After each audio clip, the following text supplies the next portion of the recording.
Hey, what is up? Um, this is for Capricorn. Capricorn Collective, welcome into your reading, your vibe check, so to speak. And this is for the June July installment.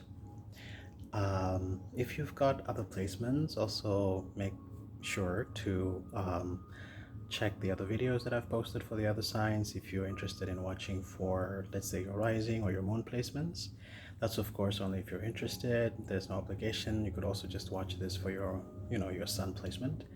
Um, yeah, these readings are based on intuition. They're based on um, the art or the artistry of card reading, form of storytelling through cards, and um, yeah, maybe you could also look at it as partly also spiritual.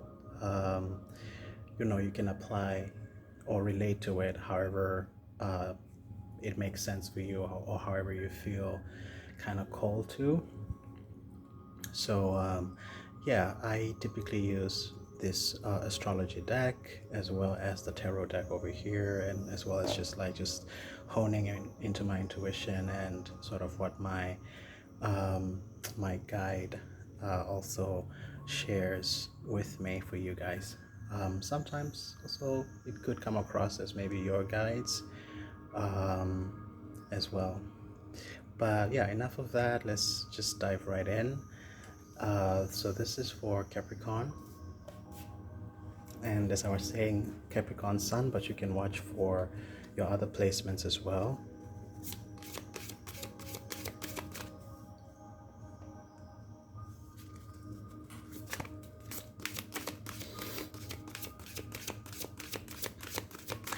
So I'm kind of getting like a snap.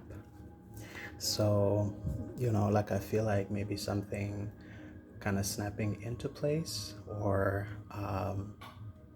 something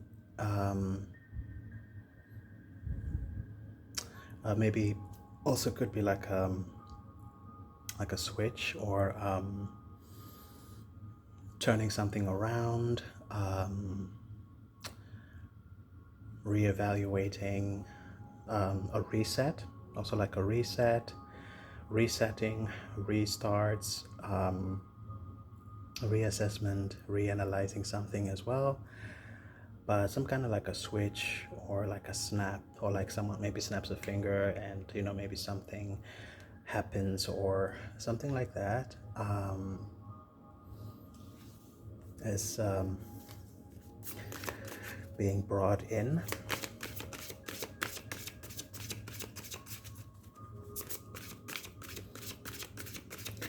Yeah, for others of you could be working on a project and you're just really pulling in everything together. Again, as they were saying, maybe something finally snaps into place, or you could be screwing together, or what's the word? Like you could be tying the loose ends, or kind of bringing something together.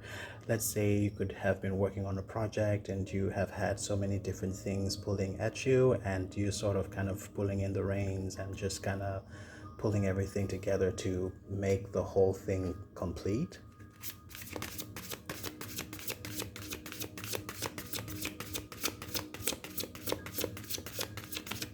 This is for Capricorn.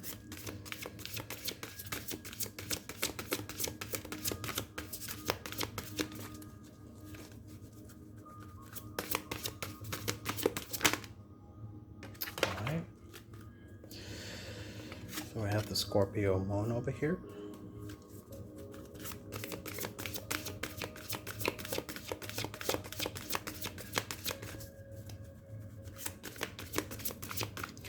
Yeah, also these cards, they do have some text behind that gives descriptions basically about what the qualities of the moon of Scorpio are, moon in Scorpio are. So it sort of describes what kind of energy, what does that mean, sort of like keywords or key phrases, elements, and ruling planets, and all of that, and what type of vibration, like feminine energy, masculine energy. So for those of you who are beginners, this may be very helpful, but I've been doing this for so many years that I rarely ever need to use any of the text here that's on the back.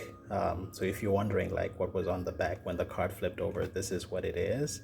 And yeah, I find that I almost never really need this because I have so many years of experience just having already studied prior what all of this is about. So I typically go off of that, and as well as also off of my intuition and just the different configurations of how the cards themselves are trying to sort of tell the story.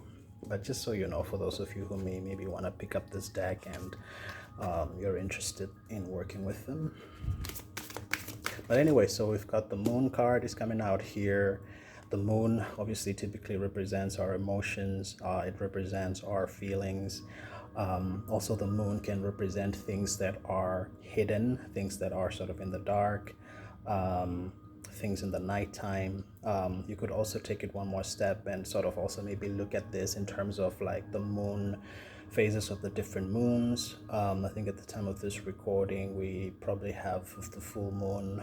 Was it in Capricorn actually? I think I should double check that. Time of this recording is July 10th.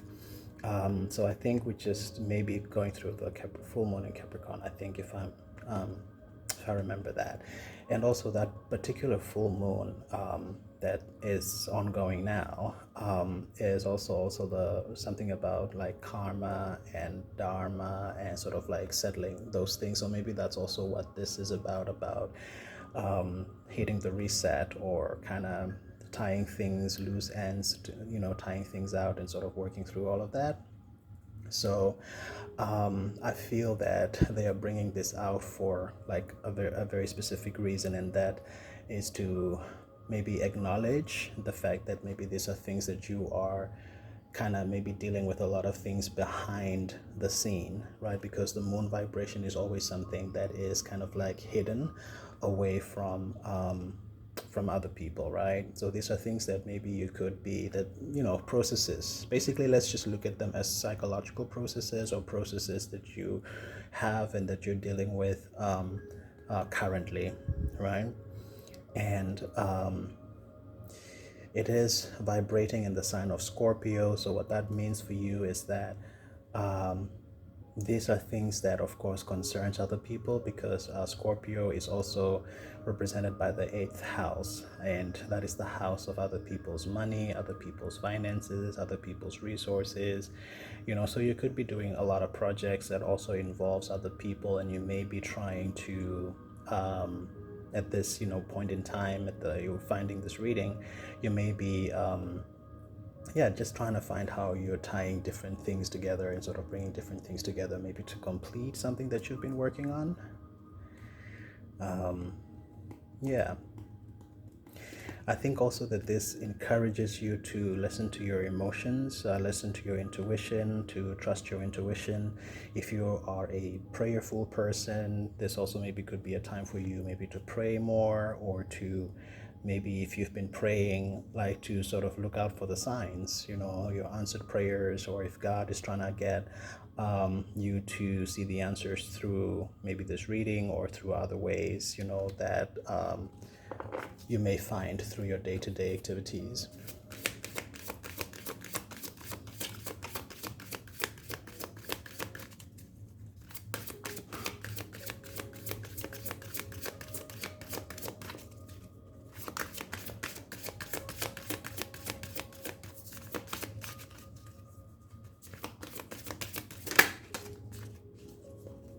Exactly. I just love it when they do it like this, because it just always shows that the messages that they're downloading in me is in connection with the cards support the messages, right? So remember, we're talking about hitting the reset and sort of having so many things that you're working on and trying to pull things together to find that balance, right? Now we've got this Sun in Libra card coming out, right? And we know that Libra represents fairness, it represents balance, it represents justice, right? And we also know that the Sun vibration illuminates, whereas the Moon vibration is hidden, or it's things that are hidden. So I feel like you are being presented, or you're going through a state in this month where a lot of things you have in your subconscious mind, a lot of processes, a lot of things that you're processing, that you're working through, these are your actions, right? Mars represents our actions, right? See, midheaven, your 10th house, your goals, your career ambitions, all of the things that you're trying to achieve, right? And you could be working with people because, as they were saying, remember the Scorpio represents the 8th house, which is also the house that has to do with people's resources, people's money, people's talents and gifts. So it could be somebody who is in human resources, or it could be a project manager. You could be, a project advisor. So I feel like you definitely have a lot of things that you tackle, a lot of things that you're working on. And with the sun here in Libra, those things are sort of maybe being illuminated to you, and it's about how you are going to sort of find the balance, to bring all of those things together, to sort of find that reset that they were talking about, so to speak. So yeah, you see, so creativity here and enjoyment as well. So these are definitely things that you're very passionate about, especially because they're residing in the 5th house for you, right? So definitely things that you are passionate about. I don't feel an energy of being overwhelmed or being exhausted, or anything like that, but I just kind of feel like maybe um, just prioritizing things, and maybe um, is it designating things maybe to other people, resources to other people, if you feel like you're not able to pull through a deadline, or you're not able to balance something out, sort of outsource certain services and things like that, in order to get that balance, and in terms of your actions, right? So let's see if this is gonna confirm any of those messages. Kind of feeling like the 3 of Pentacles kind of vibration as well, like just a lot of negotiations and a lot of talks, something like that, or like a 6 of Pentacles. But I don't know, that's just what they're showing me in my mind. But let's see.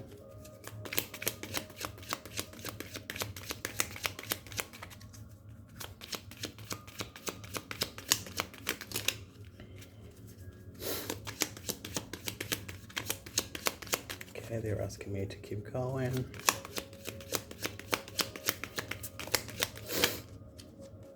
All right.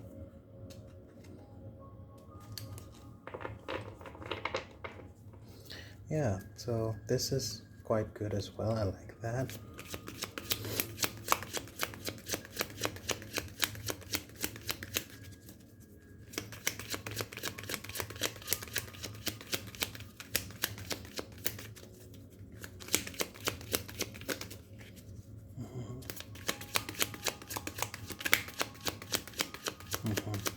Yeah, I definitely do feel like that you sacrifice a lot. I feel like you're somebody who typically you sacrifice a lot.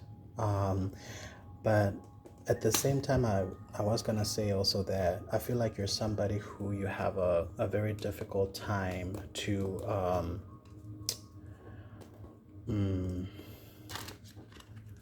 I feel like you have a very difficult time sometimes to kind of let things go, right? With the 6 of Swords here. And this is the thing that they were encouraging you to maybe like outsource certain things, like, outsource certain resources, or outsource, certain responsibilities or certain tasks if you're not able to get the job done, right? But I feel like sometimes you struggle with that. You may be a perfectionist, and so maybe sometimes you want to do everything yourself. And so maybe you also end up, sacrificing a lot. You could be sacrificing your well-being, for example, because of this imbalance. But I feel like the reason also why these cards are landing the way they're landing is not, I feel like it's intentional, right? Because I feel like these are things that you don't often maybe talk about, because they're landing on your moon vibration, right? So to the outside world, you may present yourself like this, as they were saying, you could be somebody who is in human resources or a project manager or somebody who you have some kind of authority, right? Because we know the Hierophant to be someone who the community looks up to, who society looks up to. So if you take this and you apply it to modern day, this can represent a manager, a project manager, human resources, somebody who has some sort of authority, some sort of final say so, and they're able to, give advice, give guidance, right? And I feel like you have a lot of confidence here because you've got the King of Wands. So I feel like you definitely are very knowledgeable, very smart, very intelligent with regard to the work that you do. And I feel like you practice your work with a lot of knowledge and a lot of expertise and a level of expertise, and also with a lot of confidence, right? And I feel that people find that you are very fair and very balanced in terms of your assessment of situations or in terms of your assessment of people, right? And that's how it comes across. But internally, you may find that you maybe struggle with having a lot of responsibilities, or you may find that you struggle to let certain things go. And then maybe that compromises your psychology, which means basically your well-being or your mental health, which is bad because then that means that it could hinder more resources from coming in, right? The Knight of Pentacles is coming in. This person is ushering in more resources, and that's the thing that they were talking about, that you could be somebody who you maybe work with other people's resources, you work with other people's money, or people invest in you, or people invest in your organization. And so what I'm getting, you could be like an entrepreneur, or you could be like a middleman kind of company. Let's say, for example, like maybe you have a business that outsources workers, and clients call you because they're looking for people to come and perform certain tasks or certain jobs. And so you are a company that provides those workers, right? Let's say you have like a recruitment firm, so other organizations invest resources into you for the jobs to get done, right? So I feel like the money, there's movement of resources because the pentacles are coming by horse, so there's no stagnancy, there is movement. So there's always money coming in, money going out, money coming in. So this is good in terms of like the flow of resources. However, though, you do risk not being at your best, or you do risk your company not doing so well if you are in a position where you're not delegating the resources very well, or you're not outsourcing certain tasks or responsibilities very well, because your feelings are maybe caught in it, or maybe because you're exhausted, or you're maybe burned out, right? Because this is your dark things that you deal with that not a lot of people know about, even though on the outside this is how you present yourself. All right, so Capricorn, what I'm getting here is just to maybe focus more on this, because I feel like the world sees you like this. They see you as a King of Wands, they see you as a Hierophant, they see you in this Libra sort of vibration, but they don't know that you also have this internal struggle. So I feel like this message is maybe finding you just to bring this awareness to you, in the hopes that maybe it realigns something for you, that in the hope that it snaps something into place for you, because those were the words specifically that they were bringing in earlier. Yeah, but this also makes a lot of sense for me in terms of that Capricornian vibration, because you guys are cardinal, you guys are leaders, you guys are boss babes, you guys are just very motivated, very disciplined. I'm thinking Naomi Campbell vibration. I'm thinking like, yeah, all that, strong Capricornian vibrations, right? So I feel like with that, you have a lot of confidence, you have a lot of experience and expertise with regard to your, with regard to your, the thing that you do, right? And I feel like people look up to you for that reason, right? So you could be somebody basically who is influential. Yeah. So I don't know. I think what I'm just getting here is a lesson of just balance, a lesson of, just like outsourcing if you feel like, you're doing too much, because Mars represents our actions. So I feel like maybe this month is just a call out for you to just maybe reassess where are things for you, like where are you at in terms of your mental, in terms of your physical, in terms of your spiritual, in terms of your work load, balance, all of that stuff. All right. So that's it. That's all I have for you guys, Capricorn, for this time around. Thanks so much for engaging with the space. If you like this, please, subscribe, support the channel. Let's try to grow this. And yeah, appreciate you all, and I will see you guys in the next one.